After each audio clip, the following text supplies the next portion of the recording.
ไปแล้วครับปล่อยตัวไปแล้ว4 คูณ 100 เมตรครอบครัวรุ่นอายุรวมกัน150 ปีขึ้นไป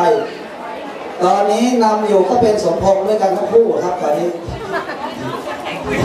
เพราะว่าครอบครัวสมพงษ์ด้วยกันครับห้ามสลับทีมกันนะครับตอนนี้ไม่ได้แล้วครับตอนนี้หมายสองระหว่างสุริยันกับอะไรนะอนบนะครับ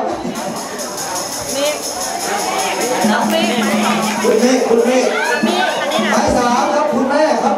เอาแล้วครับอาจารย์นี่รู้สึกว่าจะนำครับตอนนี้ครอบครัวบุญรัตน์หมายสุดท้ายไปเร็วเลยครับหมายสุดท้ายจับตาดูหมายสุดท้ายนะครับสนชัยสมพงษ์แซงได้ครับเพราะว่าเป็นกว่าสนชัยเป็นกว่าครับลุกมาแซงได้ไหมแซงได้ไหมลุกมาแซง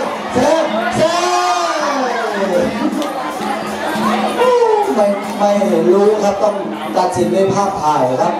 อาศัยว่ายังฟิตกว่าครับเพราะว่าอายุ